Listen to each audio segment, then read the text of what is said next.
Okay, welcome to the Whiskey Vault. I'm Daniel Whittington. This is Hidden Drams. I'm the Chancellor at Wizard Academy and Whiskey Marketing School, and sometimes I get to drink things that you probably won't be able to get. And when I do, I try to put them on this episode called Hidden Drams. This one is a gift, and son of a... he didn't write his name on it.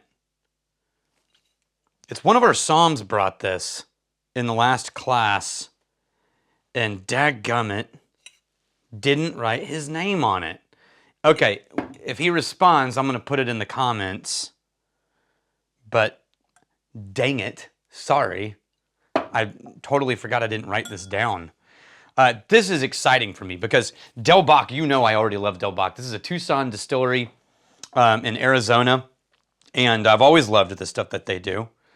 And if I remember correctly, it's a father-daughter that started the distillery, Stephen and his daughter. And they do Scottish-style malt, but they, instead of using peat, they use mesquite to smoke things. And they also do an unsmoked malt. And they, handful of times a year, I think it's fall, spring, summer, fall maybe, or winter. Anyway, handful of times a year, they do a release where they hand-pick their own blend and create something unique, and then it releases. And Patrick Cohn used to bring us their distiller's cuts every time they released one. So I've got like 8 or 9 distiller's cuts down there from Patrick Cohn. This is the first one that we've received that was not from Patrick. And I tried it during class, and I haven't tried it since. We all tried it because he brought it as a gift. I immediately said out loud, this is the best Del Bach I've ever tried. And then I thought, I need to review this when I'm fresh and I can experience it, so I went and looked it up. This is a blend that uses a mix of their whiskeys, but it was finished in rum agricole barrels. Now, let's see, they have a smoked base, then they blended it with unsmoked. So that's the thing. They started with their unsmoked malt, and then they finished that in a rum agricole barrel, which I'll explain in a second.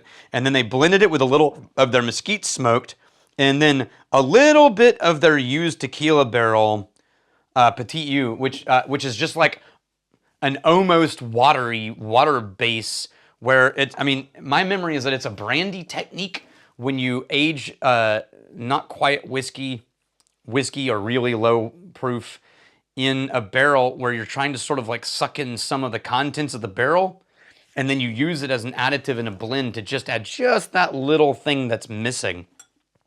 And so this is a really complex mix of blends, and when I went to look it up, I was really fascinated by how it came to be. And this is 52%, 720 bottles. I think this was last year, 2023's release. Oh, yes. I wasn't wrong. I thought maybe because it was like the rush of the evening and I'd tried a bunch of other things and I got onto this and maybe I misjudged it, but the nose on this is maybe one of the most delicate and subtle noses I've had on a Del Bach. Here's what's kind of funny. When I blend, I tend to blend drama. Anytime I'm blending, I almost always end up with something really like vivacious and big and oily and wide, and it's just, there can be a lot going on and it can be complex, but it rarely could be described as delicate. When Emma blends, she blends delicate and nuanced and like really, yeah, beautiful. And multiple times I've side-by-side blended with Emma, and I've come up with something big and rah, and she's come up with something that is just like the perfect blown glass art, and still holds its own, still has weight and heft, but is like really. And what I find in this is that normally when I drink the distiller's cuts from Del Bach, one of the reasons I love them is because most of those blends tend to land in a way I probably would have blended, which is really rich and big and bold. This one is more what I've experienced when I've smelled or tried Emma's blends, which is there's delicacy to this and there's subtlety to this. And I love that. I love that. The nose is papaya and peach first, and then it sort of rolls into this dense sweetness before there's a ghost of a campfire smoke through the trees creeping up by the waterfront somewhere on a creek or a lakefront. There's just, you know someone's lit a fire, but it's not at your campsite. And it's in there and through there and a hint of there, but it's not dominating. What's really dominating is that unpeated malt, that real fruit-forward barley where you get the lighter fruit notes from a great barley fermentation and distillation cut. It's beautiful.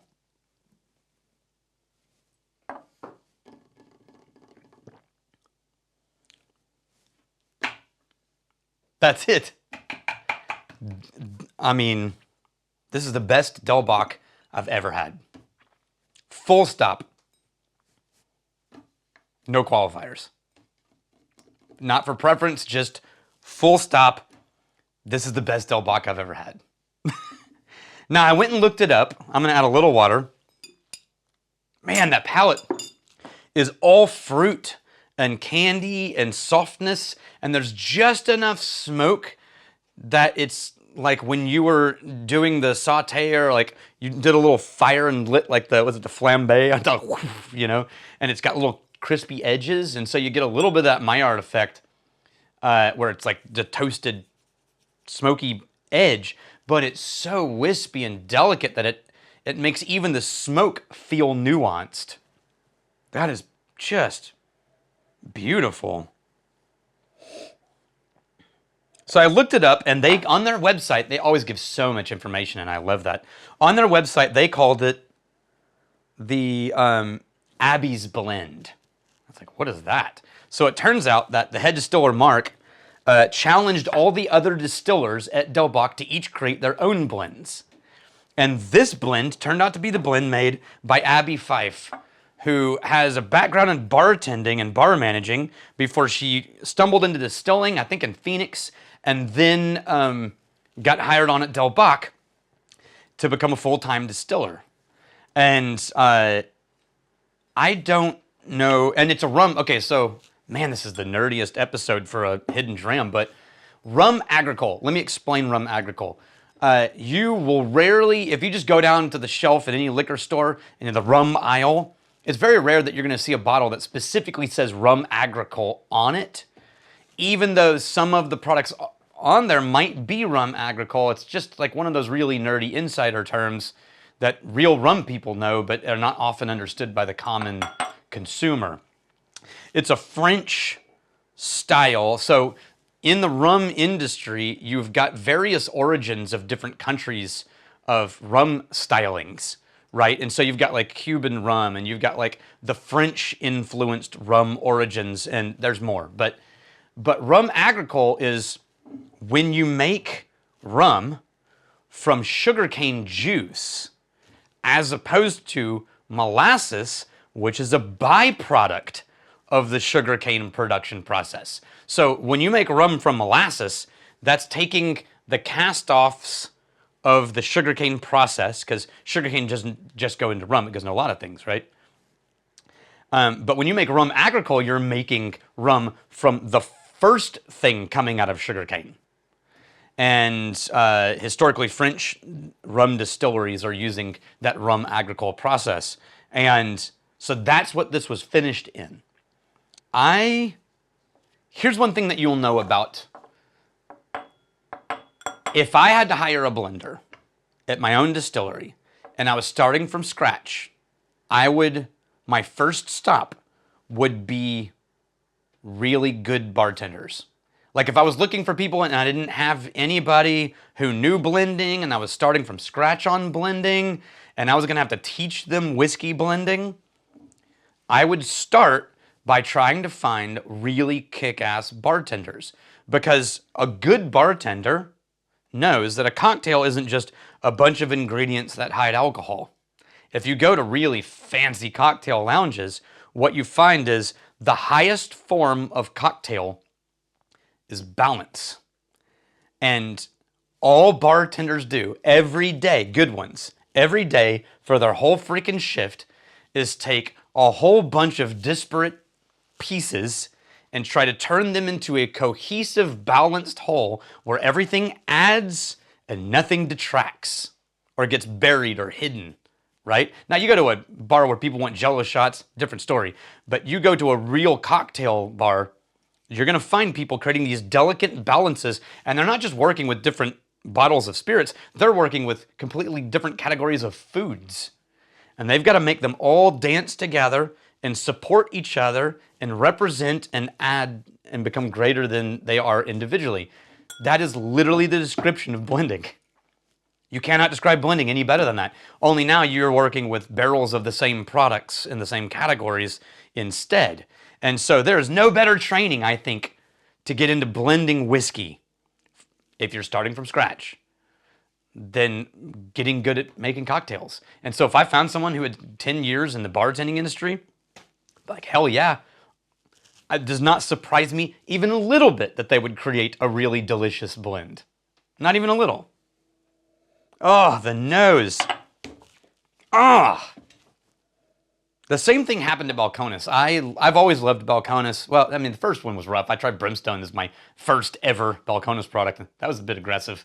But I've always been a fan of everything they made since then.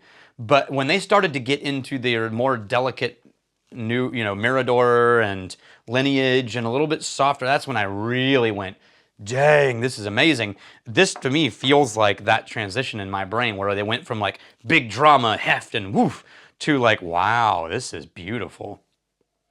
So, well done. That's why I wanted to go out of my way to review this, because it stopped me in my tracks when I was hanging out that night and it got poured for me.